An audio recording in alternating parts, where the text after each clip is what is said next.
Hello everyone, welcome back to study knowledge AD. आज के इस वीडियो में हम लोग अनीता देसाई की एक नॉवल को डिस्कस करने जा रहे हैं।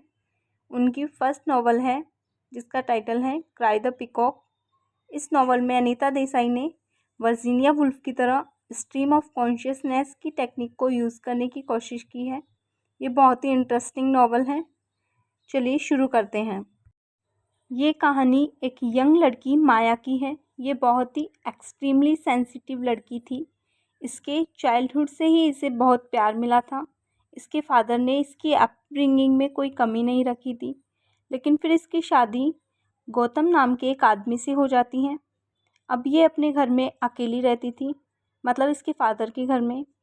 इसके फादर एक लॉयर थे। इसकी मदर की डेथ हो चुकी थी, इसलिए इसके फादर का पूरा अटेंशन इस पर ही रहता था।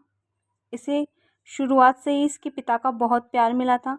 इसका एक भाई भी है जिसका नाम अर्जुन है। अर्जुन अमेरिका चला गया है अपनी डेस्टिनी खुद लिखने। तो बचपन से ही इसे अपने फादर से फुल अटेंशन मिली थी, जो ये शादी के बाद एक्सपेक्ट करती थी अपने हस्बैंड से। और एक बात और, इसका हस्बैंड गौतम भी इसके फादर की तरह एक लॉयर है, लेकिन गौतम बड़ा ही बिजी आदमी है। वो इसकी डिमांड्स को पूरा करने में बिल्कुल फेल था। ये एक ऐसी लड़की थी जिसको बचपन से ही बहुत प्यार मिला था, और ऐसा प्यार मिला था कि ये पूरे वर्ल्ड को ही एक टॉय समझती थी, और ये टॉय सिर्फ उसी के लिए बना है। मतलब कि आसपास के एनिमल्स, बर्ड्स और फ्रूट्स को ये बहुत ही पसंद करती थी और समझती थी कि उनमें उसी के अकॉर्डिंग उसी के मन पसंदीदा कलर्स भरे गए हैं। माया के इस बचकाने नेचर को नोटिस करते हुए गौतम, उसका पति, कहता है तुम पागल मत हो जाना। ये सब तुम्हारे फादर की गलती है कि इतना लाड़ प्यार से तुम्हें बड़ा किया है। उन्हीं के लाड़ प्यार ने तुम्हें बिगाड़ा है। लेकिन इसके थोड़े से बचकाने स्वभाव के पीछे एक रीज़न था कि एक अल्बाइनो एस्ट्रोलॉजर था। उसने एक प्रिडिक्शन की थी, एक भविष्यवाणी की थी कि उसकी शादी एक डिज़ास्टर होगी। मतलब शादी के 4 साल बाद उसका हस्बैंड या वो खुद, उन दोनों में से किसी एक की डेथ हो जाएगी। और ये ही बात उसके दिमाग में चलती रहती थी उसकी शादी के बाद। और उस एस्ट्रोलॉजर की प्रोफेसी का क्या होगा, उसके कानों में यही ड्रम्स की तरह गूंजती रहती थी यही बात कि किसकी डेथ होगी, उसका हस्बैंड गौतम मरेगा या वो खुद ये मरेगी। ब्लैक और इविल शेडो से डरती थी। इसको हमेशा लगता था कि इसकी मौत होने वाली है। अब इसकी शादी के 4 साल कंप्लीट होने वाले हैं। इसके फादर ने इसकी सारी डिमांड्स पूरी की थी, लेकिन इसका हस्बैंड उसकी किसी भी नीड को सेटिस्फाइड करने में सक्षम नहीं था। अब घर में ये अकेली रहती थी, सॉलिट्यूड और साइलेंस में। माया और गौतम को कोई भी चीज़ मिलती जुलती नहीं है इन दोनों में। मेटाबॉलिकल भी इन दोनों के नाम के हिसाब से इनका करेक्टर है। माया का मतलब है, इस मैटरलिस्टिक वर्ल्ड को रिप्रेजेंट करती है माया, जबकि गौतम तो गौतम है। और थोड़ा इन दोनों में एज का गैप भी है। उम्र में गौतम बड़ा है।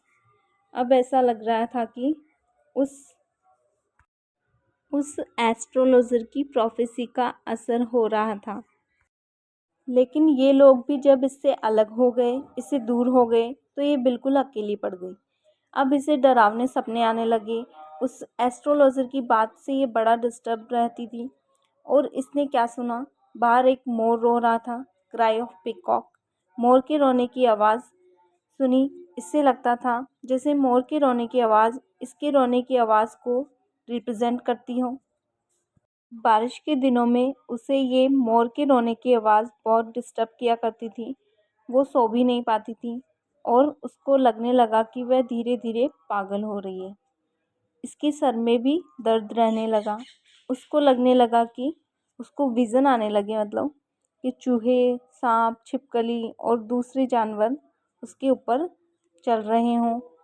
ये डार्क सा घर उसे अपने कब्र जैसा लगने लगा।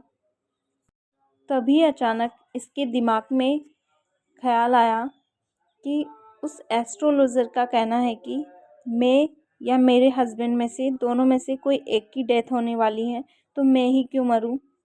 अब वह प्लान कर रही है, उसने डिसाइड किया है कि वह उसके हस्बैंड को मार देगी।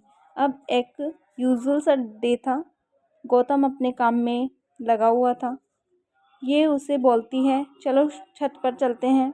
उस वक्त गौतम के माइंड में भी कुछ और बातें चल रही थी।